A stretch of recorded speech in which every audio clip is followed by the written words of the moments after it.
오늘은 먼저 제가 이런 질문을 드리고 싶습니다. 우리 성도님들 무엇을 먹고 계십니까? 이런 질문을 드리고 싶습니다. 드시는 음식을 얘기하는 거 아니고요. 우리 성도님들의 영혼이, 우리 성도님들의 인생이 지금 무엇을 먹고 살아가고 있느냐, 이런 근원적인 질문입니다. 호세아 12장 1절에 놀라운 표현이 나오는데요. 우리 함께 1절 우리 함께 읽어보겠습니다. 에브라임은 바람을 먹으며 동풍을 따라가서 종일토록 거짓과 포악을 더하여 아수르와 계약을 하고 기름을 애굽에 보내도다. 하나님께서 북이스라엘을 향해 말씀하시기를 에브라임은 바람을 먹으며, 에브라임 지파는 북이스라엘 전체를 대표한다, 이런 말씀을 드린 적이 있는데 기억나시죠? 바람을 먹는다. 얼마나 놀라운 표현인지 모르겠습니다. 바람 먹어보셨어요? 바람 먹어본 적이 없으시다고요? 바람은 먹어도 배가 부르지 않습니다. 아무 영양가 없습니다. 바람 아무리 먹어도 아무 힘도 생기지 않습니다. 그런데 이스라엘 백성들이 뭘 먹고 살아가고 있다고요? 바람을 먹고 살아가고 있다. 게다가 동풍을 따라간다. 동풍은 동쪽에서 불어오는 뜨겁고 건조한 바람을 뜻합니다.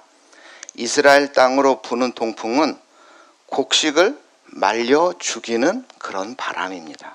즉 동풍을 따라간다는 뜻은 스스로 죽음의 길을 간다, 이런 의미가 있습니다. 호세아 선지자 시대의 이스라엘은 여로보암 2세 때부터 경제가 좋아졌습니다. 잠시 잘 살게 되자 이들은 물질적인 번영에 취하게 되었습니다. 땅이 조금 넓어졌고요. 땅이 넓어지니 수확도 많아졌고요. 수확이 많아지니 창고도 가득 찼고요. 시장에는 사람들이 들끓는 현상이 일어났습니다. 그러나 이런 번영의 이면에는 거짓 거울이 있었습니다. 거짓 저울이 있었습니다. 저울이. 아수르와의 주종관계를 맺음으로써 혜택을 입고 있었습니다. 하지만 그만큼 조공을 많이 바쳐야 했습니다. 또한 애굽에도 조공을 바쳤습니다. 이는 보험적인 성격이 강한 거죠. 만약을 대비해서 아수르와하고 관계를 깊게 맺으면서 애굽과도 그 끈을 놓지 않는 그런 보험도 들었죠. 경제가 활성화되면 그 활성화된 상황에 편승하여 수단과 방법을 가리지 않고 돈을 벌고자 하는 사람이 생깁니다.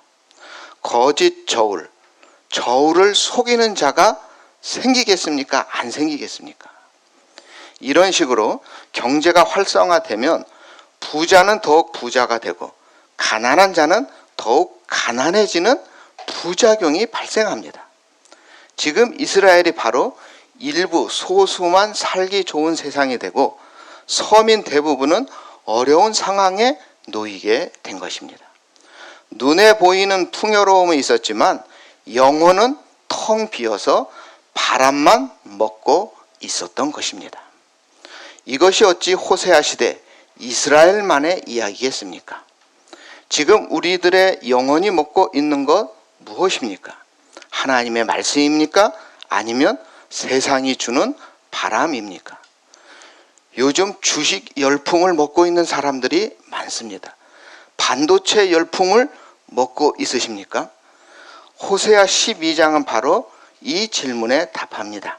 그리고 이 한 말씀이 오늘 우리의 이정표가 되어야 한다고 저는 믿습니다. 우리 6절 말씀 우리 함께 읽겠습니다. 그런즉 너희 하나님께로 돌아와서 인애와 정의를 지키며 항상 너희 하나님을 바랄지어다. 주식 열풍, 반도체 열풍 먹지 말고 하나님 말씀 먹어야 한다, 이런 뜻입니다. 우리 7절도 우리 함께 있습니다. 그는 상인이라 손에 거짓 저울을 가지고 속이기를 좋아하는. 여기서 상인으로 번역된 히브리어는 가나안이라는 말입니다. 가나안 사람을 뜻합니다. 왜 가나안 사람을 우리 성경은 상인으로 번역했을까요? 고대 가나안, 곧 두로와 시돈이 있던 지중해 연안은 그 당시 세계에서 가장 유명한 상업지대이기 때문입니다. 가나안 사람 하면 곧 장사꾼을 의미할 정도였습니다. 우리나라도 개성하면 뭐가 유명합니까? 상인이 유명하지 않았습니까? 그런데 이 표현 속에는 단순히 장사를 한다는 의미 이상의 충격적인 메시지가 담겨 있습니다. 두로와 시돈은 이스라엘을 우상 숭배로 미혹했던 바알 종교의 본거지가 바로 두로와 시돈입니다. 바알의 본산지 두로와 시돈 땅의 가치관과 삶의 방식을 이스라엘이 그대로 받아들이고 있다는 뜻입니다. 하나님의 백성 에브라임이 가나안화 되어버린 것입니다. 최악의 상황인 거죠. 그래서 8절에서 에브라임은 아주 뻔뻔하게 말을 합니다. 우리 8절 함께 있습니다. 에브라임이 말하기를 나는 실로 부자라. 내가 재물을 얻었는데 내가 수고한 모든 것 중에서 죄라 할 만한 불의를 내게서 찾아낼 자 없으리라. 얼마나 대담한 자기 합리화입니까? 거짓 저울로 사기를 치면서도 내 손으로 땀 흘려 번 돈이라고 주장하고 있습니다. 불의를 행하면서도 죄책감이 없습니다. 오히려 정당하다고 항변하고 있습니다. 이것이 죄의 가장 무서운 속성입니다. 죄가 사람을 지배하게 되면 죄가 죄인 줄 모르게 됩니다. 불의가 정의처럼 느껴집니다. 저는 이 대목을 읽으면서 마음이 무거워졌습니다. 이스라엘 백성들은 자신들이 한 번도 바람을 먹었다, 하나님을 버렸다, 이런 생각을 하지 않았습니다. 그들은 단지 하나님도 섬기고 우리가 조금 바알도 섬겼다, 이렇게 생각했습니다. 전쟁이 나면 만군의 하나님을 찾고 풍년을 빌기 위해서는 바알을 잠깐 찾았다 하는 것이죠. 마치 자신들이 신들의 특징, 신들의 장점, 신들의 전공이랄까요? 그런 것들을 우리가 잘 활용하고 있다, 이렇게 생각한 것입니다. 그러나 하나님은 이것을 가나안화 되었다, 바알화 되었다, 즉 우상 숭배라고 말씀하고 있습니다. 오늘 우리는 어떻습니까? 우리도 어쩌면 이스라엘처럼 하나님과 세상을 겸하여 섬길 수 있다고 생각하고 있는지 모르겠습니다. 물질이 있으면 안심이 되지 않습니까? 저만 그렇습니까? 왜 대답을 안 하십니까? 물질이 없으면 불안해지고 내 마음의 중심에 하나님이 아니라 돈이 자리하고 있지는 않은지, 욕심이 죄를 낳고 죄가 탐욕을 낳습니다. 이 악순환은 처음에 잡지 않으면 걷잡을 수 없이 커지게 되어 있습니다. 이것이 1절에서 하나님이 말씀하신 바람을 먹으며 동풍을 따라가는 인생을 말하는 것입니다. 겉으로는 풍요로워 보이지만 속은 비어 있습니다. 스스로 잘 산다고 하지만 하나님 보시기에 그들은 동풍, 죽음의 길로 가고 있는 것입니다. 그래서 6절 말씀이 중요합니다. 우리 한 번 더 읽어보겠습니다. 그런즉 너희 하나님께로 돌아와서 인애와 정의를 지키며 항상 너희 하나님을 바랄지어다. 하나님께서는 이스라엘이 자신들의 죄를 깨닫게 하기 위해서 이야기를 들려주셔요. 그것이 3절, 4절, 이게 조상 야곱의 이야기를 지금 들려주십니다. 야곱에 대해 한마디로 말하면 연약하고 비열한 인간의 전형이 바로 야곱입니다. 태어날 때부터 형의 뒷발꿈치를 잡고 나왔습니다. 간교함과 술수가 본능에 가까웁니다. 형 에서의 장자권을 팥죽 한 그릇에 빼앗았고 눈이 어두운 아버지 이삭을 속여서 축복을 가로챘습니다. 도망가서도 외삼촌 라반을 상대로 사기를 쳤습니다. 야복 강가에서 인간의 힘으로 하나님과 씨름해 정말 한판했죠. 에브라임으로 대표되는 이스라엘 백성들에게 호세아가 야곱의 이야기를 들려주는 목적이 무엇일까? 너희 자신의 모습을 바라보라는 것입니다. 거짓 저울로 속이고 있는 너희 모습이 바로 여지없이 야곱의 모습이라는 것입니다. 아수르에게 조공을 바치고 애굽에게 기름을 보내고 강대국 사이에서 살아남으려고 온갖 술수를 부리는 모습이 마치 형을 속이고 외삼촌을 속이며 자신의 욕망을 채우던 야곱과 판박이 아니냐, 이런 말입니다. 다윗은 시편 51편 5절에 내가 죄악 중에 출생하였으며 어머니가 죄 중에서 나를 잉태하였나이다. 야곱이 어머니 뱃속에서부터 그 발꿈치를 잡았습니다. 이것이 이스라엘의 모습이고 우리 인간의 모습입니다. 우리의 본성이 이렇습니다. 솔직한 시선으로 내 내면을 들여다보면 끔찍할 때가 있지 않습니까? 그런데 여기서 오늘 호세아서는 멈추지 않고요, 야곱의 이야기의 핵심은 야곱의 비열함을 이야기하는 것이 아니에요. 우리 4절 중간부터 5절을 보시면 하나님은 베델에서 그를 만나셨고 거기에서 우리에게 말씀하셨나니 여호와는 만군의 하나님이시라. 여호와는 그를 기억하게 하는 이름이라. 베델이 어디입니까? 자신을 죽이려는 형을 피해 도망하다가 지쳐 쓰러진 곳이 베델입니다. 베델은 인생의 가장 낮은 자리입니다. 하나님께서는 바로 그곳에서 야곱을 만나 주셨습니다. 형편없는 사기꾼에게 내가 너의 하나님이라고 해주셨던 그 장소가 베델입니다. 이 놀라운 은총은 야곱이 잘나서 받은 것이 아닙니다. 야곱이 의로워서가 아니었습니다. 오직 하나님의 주권적인 은혜로 야곱이 이스라엘이 된 것이죠. 이스라엘이 야곱 이야기에서 보아야 할 것이 무엇이냐? 자신들의 악한 본성만 보라는 것이 절대 아니고, 본성도 보지만 그 악한 본성에도 불구하고 말로 다할 수 없는 은총을 베푸시는 하나님을 바라보라는 뜻입니다. 아수르가 아니라 애굽이 아니라 하나님이 바로 이스라엘의 하나님이라는 사실을 명확히 보라는 뜻입니다. 우리 성도님들, 우리가 살아온 길을 가만히 생각해 보면 하나님의 은혜와 섭리가 없었던 때가 단 한순간이라도 있으셨습니까? 우리가 하나님을 등졌을 때에도, 우리가 세상을 향해 달려갔을 때에도 하나님은 우리를 놓지 않으셨습니다. 은혜의 손길로 항상 우리를 붙잡고 계셨습니다. 우리가 때로 우리의 죄악을 문득 발견하고, 야, 내가 이런 놈이었나 몸부림칠 때가 있습니다. 그때 정말 그때가 새로 시작할 수 있는 소망의 때라는 것을 야곱이 우리에게 알려주고 있지 않았습니까?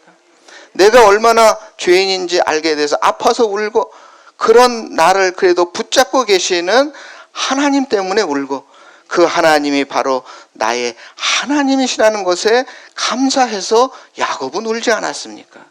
지금 이 자리가 바로 우리에게 베델이고 야복 나루가 되는 것입니다. 본문 3절에서 야곱은 울며 간구했다 합니다. 사기꾼 야곱이 울었습니다. 그 눈물이 야곱을 이스라엘로 바꾸게 된 것이죠. 우리에게도 눈물이 필요한 것입니다. 이 눈물의 감정을 가지고 우리가 6절 우리 한 번 더 읽어보겠습니다. 그런즉 너희 하나님께로 돌아와 인애와 정의를 지키며 항상 너희 하나님을 바랄지어다. 하나님께서는 이스라엘이 돌아오기를 오래 기다리셨습니다. 어떻게 기다리셨느냐? 우리 10절 우리 함께 있습니다. 내가 여러 선지자들에게 말하였고 이상을 많이 보였으며 선지자들을 통하여 비유를 베풀었노라. 하나님은 일단 선지자들을 통해서 이스라엘 백성들에게 계속 권고했습니다. 반복적으로 권고했습니다. 또 이상을 많이 보였으며, 이상은 선지자들이 하나님으로부터 받은 환상을 뜻하는데요. 비유는 선지자들이 직접 보여준 일종의 행동이랄까요? 호세아 선지자가 음란한 여인 고멜을 아내로 맞이한 것처럼 선지자들이 몸으로 실제 보여준 하나님의 메시지를 뜻합니다. 그러니까 하나님은 말씀으로 이스라엘을 붙잡았습니다. 환상 같은 걸 보여주면서 붙잡았습니다. 또 실제 일어나는 현상들을 비유로, 하여튼 가능한 방법을 총동원하여 이스라엘을 부르셨다는 뜻입니다. 그런데 돌아오지 않았습니다. 어떻게 했습니까? 우리 9절 우리 함께 읽겠습니다. 내가 애굽 땅에 있을 때부터 나는 내 하나님 여호와니라. 내가 너로 다시 장막에 거주하게 하기를 명절날에 하던 것과 같게 하리라. 이 9절 말씀을 우리가 그냥 읽으면 그냥 그런 말씀이라고 생각이 돼요. 그런데 이 9절 말씀은 이스라엘 백성들의 입장에서는 굉장히 무서운 선언의 말씀입니다. 우리는 잘 못 느끼지만 이스라엘 백성이라면 누구나 다 그냥 즉각적으로 몸소리 쳐지는 그런 심판의 말씀입니다. 장막절이 나오는데, 장막절은 40년 광야 생활을 감사하는 절기인데, 광야 장막 생활은 텐트 생활입니다, 여러분. 광야에서 40년 동안 그 텐트 생활을 하던 그 어려움을 기억하면서 그 어려움을 구원해 주신, 또 그 40년 동안 지켜주신, 또 이제는 그 텐트 생활 그만하고 새로운 삶 가나안을 열어주신 그 하나님께 감사하는 절기가 장막절입니다. 캠핑 좋아하십니까? 하루 이틀 텐트 생활하면 재미있을지 모르지만 계속 텐트에서 살아야 한다면 어떻겠습니까? 저는 하루 이틀도 싫습니다. 그런데 너희들이 돌아오지 않으면 앞으로 이런 지긋지긋한 텐트 생활을 다시 하게 광야로 보내겠다, 이런 뜻입니다. 상상력이 필요합니다. 오늘 우리들에게는 텐트 생활 다시 하라는 말씀이 별로 느낌이 없지만 이스라엘 40년, 그 지긋지긋한 40년을 경험한 이스라엘 백성들에게 다시 텐트 생활해야 돼 라는 말씀은 경기를 일으킬 정도로 심각한 심판의 말씀입니다. 그런데 이 심판의 선언 안에 하나님의 깊은 의도가 숨겨져 있습니다. 호세아 2장 14절에서처럼 지금 당장 광야로 내보내겠다. 이거는 이스라엘을 내가 버리겠다는 뜻이 아닙니다.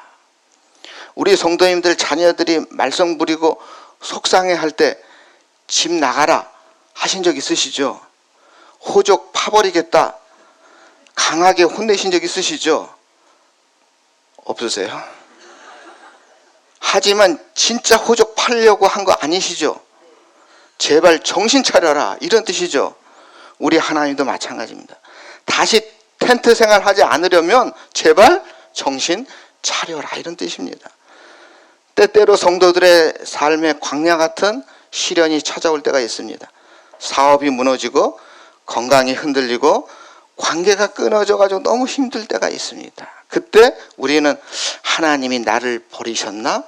이렇게 생각하기가 쉽습니다. 그러나 그 광야는 버림받은 자리가 아닙니다. 하나님이 나를 단독으로 만나 설득하고자 하는 초청의 자리입니다. 그 광야에서 하나님의 음성을 듣는 사람은 새 힘을 얻어 일어나게 되는 것입니다. 14절 말씀도 엄중한 경고의 말씀입니다. 우리 14절 함께 있습니다. 에브라임이 경노하게 함이 극심하였으니 그의 주께서 그의 피로 그의 위에 머물러 있게 하시며 그의 수치를 그에게 돌리시리라. 하나님은 인내하시지만 하나님의 인내를 가볍게 여기고 끝까지 돌아오지 않는 자에게는 심판이 임합니다. 그의 피, 그의 죄악의 책임은 그 자신에게 돌아갑니다. 하나님의 초청에 응하지 않을 때의 결과는 수치뿐입니다. 2절에서 여호와께서 유다와 논쟁하시고 야곱을 그 행실대로 벌하시며 그의 행위대로 그에게 보응하시리라. 여기서 행실대로, 이게 행실대로라는 뜻이 사람이 반복적으로 걸어가면 거기에 길이 생기듯이 우리의 반복적인 행동은 행실의 길로 드러납니다. 그 길을 평가하여 하나님이 보응한다, 이런 뜻입니다. 우리가 하나님을 불신하고 세상 강대국을 의지하는 길을 반복적으로 걷고 있다면 그 길의 끝이 어딘가 하는 것은 분명한 거 아니겠습니까? 반대로 하나님께 돌아오는 길을 걷는다면 그 길에 대한 하나님의 큰 보응이 있다는 뜻입니다. 그래서 우리가 6절을 또 읽어야 됩니다. 또 외워야 됩니다. 우리 함께 있습니다. 그런즉 너희 하나님께로 돌아와서 인애와 정의를 지키며 항상 너희 하나님을 바랄지어다. 오늘 우리가 12장 전체를 통해 발견한 것이 무엇입니까? 이스라엘의 죄입니까? 물론 그것도 있습니다. 그러나 그보다 더 크게 보이는 것이 있는데 그것은 하나님의 사랑입니다. 거짓과 속임수로 하나님을 애워쌌어도, 바람을 먹으며 동풍을 따라가도, 거짓 저울로 이웃을 속이며 부자라 자랑해도 하나님은 끝까지 그들이 돌아오기를 원하셨고 다시 계속해서 그들을 부르셨습니다. 선지자를 보내셨고 이상을 보여주셨고 비유를 보여주셨고 야곱의 이야기를 들려주셨습니다. 너희 하나님께 돌아오라 하는 것입니다. 이 사랑의 초청은 오늘 우리에게도 동일하게 울리는 하나님의 음성입니다. 신학자 칼 야스퍼스는 인간이 한계 상황에 직면할 때, 즉 죽음과 고통과 책임감 앞에 설 때 비로소 진정한 자기 자신을 만나게 된다라고 말했습니다. 야곱이 야복 나루에 혼자 남겨져 씨름했던 그 순간을 말하고 있는 것이죠. 그 한계 상황에서 야곱은 비로소 하나님을 만났습니다. 지금 이 예배의 자리가 내가 얼마나 바람을 먹고 살았는지, 내가 얼마나 동풍을 따라 걸어왔는지, 내가 얼마나 거짓 저울로 내 삶을 저울질하며 살아왔는지 발견하는 시간인 것입니다. 이 순간이 바로 은혜의 시작입니다. 야곱처럼 울며 간구해야 합니다. 하나님은 그 눈물을 외면하지 않으십니다. 베델에서 야곱을 만나신 하나님이 오늘 이 자리에서도 우리를 만나 주십니다. 그리고 돌아온 이후의 삶은 어떤 삶이어야 되느냐? 6절과 같은 삶이어야 되는 것이죠. 인애와 정의를 지키며 항상 너희 하나님을 바랄지어다. 헤세드 많이 들어보셨죠? 그게 인애입니다, 여러분. 헤세드, 하나님의 언약에 근거한 변함없는 사랑, 그것이 바로 인애입니다. 정의는 하나님이 원하시는 공의로운 삶입니다. 그리고 바랄지어다, 기다릴지니라, 이런 의미도 있습니다. 하나님을 신뢰하며 하나님의 때를 기다려라. 우리 6절 한번 더 읽겠습니다. 그런즉 너희 하나님께로 돌아와서 인애와 정의를 지키며 항상 너희 하나님을 바랄지어다.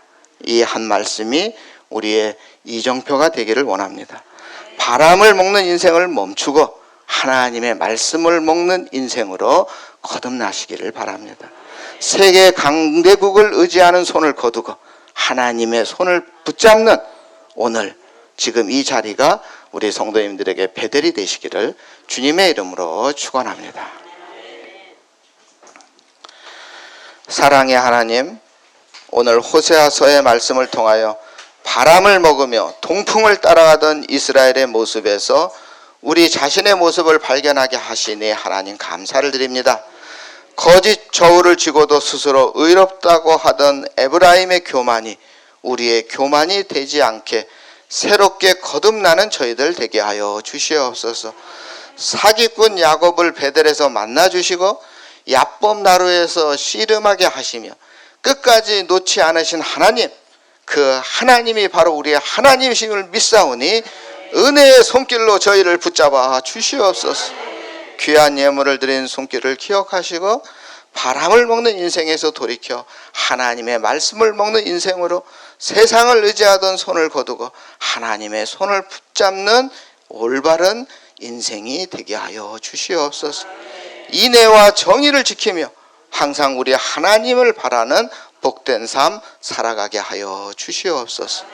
우리를 구원하신 예수님의 이름으로 기도드립니다. 아멘.